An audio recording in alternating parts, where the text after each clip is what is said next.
1.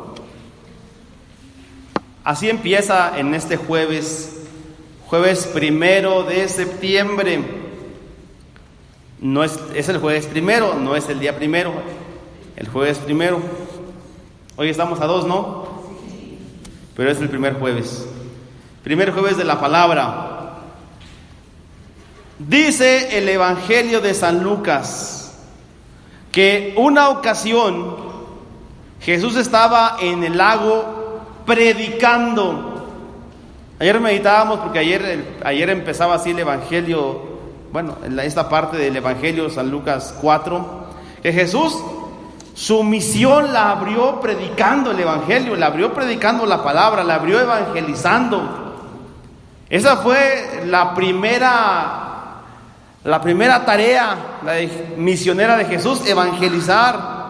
Y incluso ayer decía, para eso fui enviado, y Jesús siguió evangelizando. Esta vez ya tenía público, ya lo seguían en las redes sociales. Ya tenía como, ¿cuántos hay?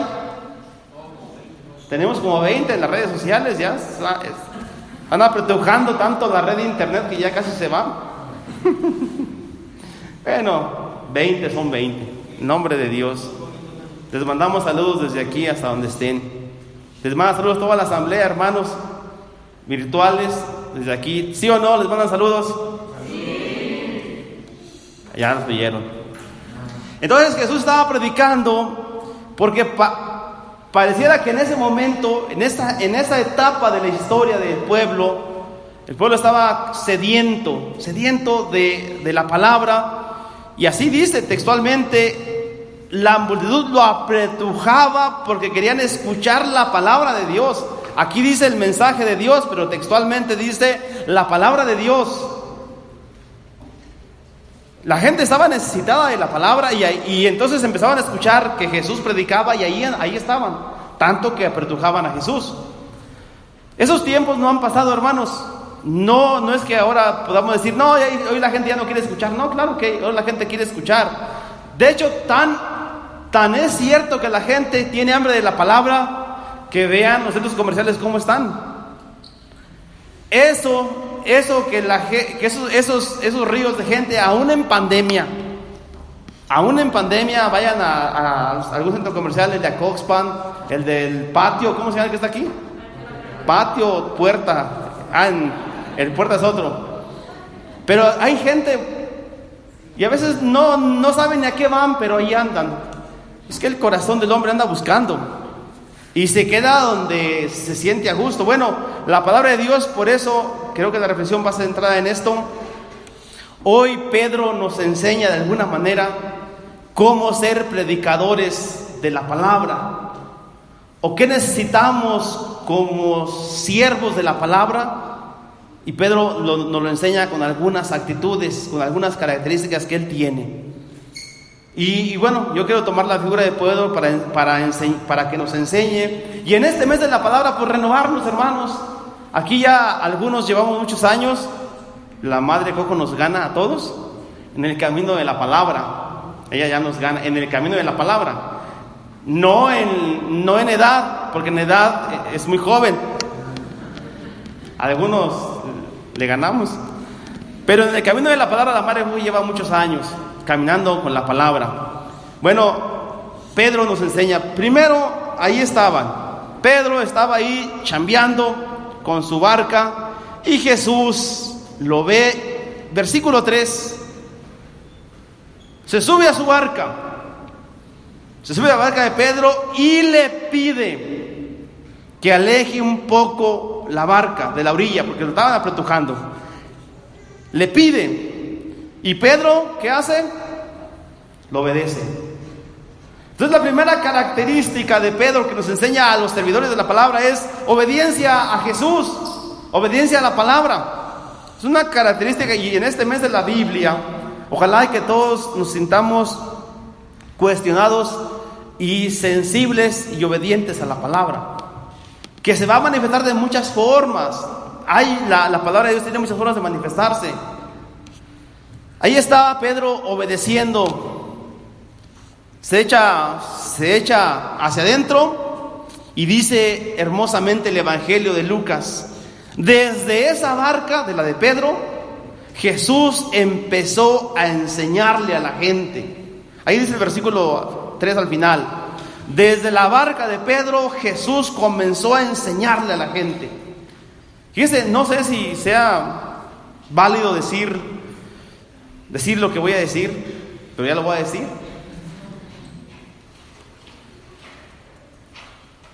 Que en este mes de la palabra nos sintamos interpelados, enamorados y exhortados como Pedro, y obedientes como Pedro, y que le permitamos a Jesús desde nuestra barca, es decir, desde nuestra vida, desde que el Señor use nuestra barca, que el Señor use nuestra cabeza, nuestros labios, nuestro corazón, que use nuestra persona, que nos use como instrumentos para que Él se haga conocer a mucha gente.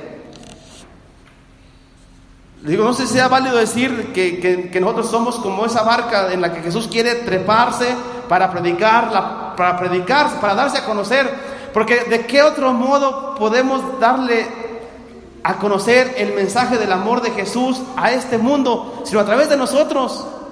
A través de nuestras acciones, palabras, gestos, a través de nuestro entusiasmo, a través de nuestras ganas, pero a través sobre todo de nuestra predicación. No quiero preguntar quiénes de los seres y matrimonios predican, no quiero que levanten su mano, pero que en este mes de la palabra, los que le sacan a la predicación, pues que se lancémonos a predicar la palabra de Dios. Hay seres que predican, que abren su curso bíblico en Facebook, ahí hay algunos que ahí andan todos haciendo a veces hasta como que medio el ridículo, pero se lanzan a predicar a través de sus páginas o sus face personales. Por lo menos comparta el evangelio de Padre Modesto Lule. Por lo menos, bueno, no por lo menos, digo, no es que rebaje el padre, no, sino, o sea, con todos sus familiares. A ver, hoy en WhatsApp podemos hacer listas de difusión. Mándenle el evangelio del Padre Modesto Lule a todos sus familiares, a ver qué le van a decir. Pero en este mes de la palabra tenemos que sentirnos interpelados y dejarle a Jesús que se trepe en nuestra barca, en nuestra conciencia, y permitámosle que llegue Jesús. Porque, mis hermanos, si a nuestra cultura algo le falta, es conocimiento de la palabra. Para eso nuestro fundador, que es experto y que ha entendido bien la inspiración del Espíritu para este contexto mexicano, y ha fundado esta comunidad, él entiende muy bien y sabe, y lo repite constantemente. El Señor nos ha llamado para estos tiempos. A veces lo hace en exhortaciones, lo hace en pregunta. Por ejemplo, en pregunta es: ¿por qué el Señor me ha llamado a mí en este tiempo? ¿Por qué me ha hecho conocer la Biblia? Ahí la tienen en su mano. ¿Por qué Dios ha puesto una Biblia en su mano, hermano? Esa es la pregunta. ¿Por qué ha puesto una Biblia en su mano? Y no es testiga de Jehová, señora. ¿Por qué el Señor nos ha permitido eso? Bueno, para darse a conocer. Nosotros somos como esa plataforma humana en la que Jesús quiere lanzarse y darse a conocer. Bien, entonces Jesús sigue diciendo la palabra. Cuando Jesús terminó el curso bíblico, el versículo 4, cuando acabó el primer curso bíblico, la primera lección, le dice a Pedro: échale rema mar adentro, echa tu barca mar adentro, lánzate mar adentro. Claro que este es un mensaje simbólico. Al final va a decir: porque ahora vas a ser pescador de hombres. Así termina el evangelio: porque ahora vas a pescar hombres. De modo que, hermanos seres, levante su mano los seres. Levántela bien. Los matrimonios, nomás vinieron unos, 2, 3, 4. Jumis no vinieron. ¿Y los demás qué son? Bueno, estamos invitando para que sigan evangelizándose. Esta es una invitación, es una exhortación a no tener miedo. De hecho, se lo va a decir al final, se lo va a decir también: no tengas miedo, Pedro, vas a pescar hombres. Así que aviéntese. Ahorita los hermanos postulantes que acaban de llegar andan con todo el power. Y esta palabra también es para nosotros, aviéntese. Nuestros tiempos necesitan gente que se lance mar adentro.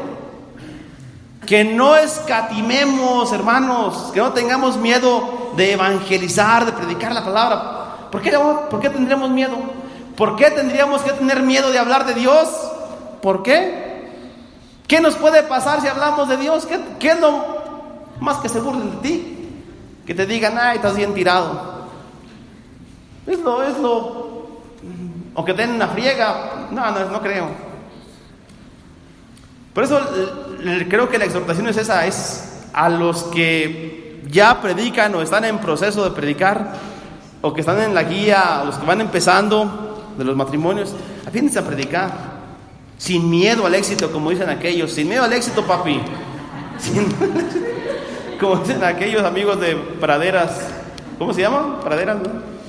Sin miedo al éxito. ¿Por qué? Si hay gente que se avienta, ustedes vean en TikTok, señoras en TikTok, señoras ahí publicando tontería y media en TikTok, subiendo cualquier soncera, dicen allá en derecho, cualquier soncera, pero ahí andan. ¿Por qué nosotros no podemos agarrar el bendito celular y abro la aplicación de TikTok y predico la palabra? ¿Por qué, fregados? No. Perdón. Tenemos plataformas, TikTok, YouTube, Facebook, Instagram. Ahora tenemos un montón de opciones para evangelizar. ¿Qué nos está pasando a los católicos? Bueno, hasta ahí. Láncense pues, como dice Jesús, le dice a Pedro, aviéntese, y Pedro se avienta. Y aunque dice Pedro, pues ya chambeamos, no sé si vaya a pegar. Así nos puede pasar el pensamiento, no sé si pegue. Pues si pega o no pega, usted échele. Y chance es chicle y pega, y sí pegó. Así dice, ¿no? Chance es chicle y pega, pues sí pegó, porque el que manda es Jesús, porque cuando predicamos la palabra de Jesús hay garantía de que va a haber fruto. Porque no estamos predicando nuestras ideas, no son mis ideas. Si yo tomo el evangelio, si yo predico la palabra, es seguro que va a haber fruto, es seguro que va a haber pesca abundante. Tarde o temprano, si yo predico la palabra de Dios, va a haber fruto, Chihuahua. ¿Por qué? Porque es la palabra. Porque Jesús no miente, no engaña, no nos lava el coco, no. Quien predica la palabra de Dios es pescador y sacará sus peces. Hermanos, aquí entre nos, como canta aquel, aquí entre nos, ¿habrá algo más grande que le dé sentido a nuestra vida que saber que por tu predicación, que por tu palabra, que por mi palabra haya gente que le encuentra sentido a la vida? No manchen. ¿Por qué creen que estos hermanos postulantes han decidido entregarle la vida al Señor para siempre? ¿Por qué? Ustedes pregunten a la madre de Socorro Becerra, a la madre Rosy, que no me sé el apellido, pero la madre Rosy. Pregúntenle por qué se hicieron religiosas. A mí no me pregunten. Pregúntenles a ellos, a los postulantes, a las madres. Porque predicar la palabra de Dios es ver ver pesca, ver cómo hay milagros, cómo hay gente que se levanta. ¿Habrá algo más grande que saber que por tu palabra hay una persona que le encuentra sentido a la vida? No hay más gozo. Eso llena el corazón. Y por último, cuando Pedro se da cuenta de que echó las redes, dudando, así como que sí, como que no, como el Chavo del 8, sí la he hecho. Cuando vio ese gran milagro, él se siente, no manches, ¿ante quién estoy? Él toma conciencia de quién es Él y quién es el Señor. Toma conciencia que frente a quién está, dónde está poniendo su vida, dónde está pisando. Ahí Pedro cobra conciencia a dónde se está metiendo. Y ahí es donde, pues como que se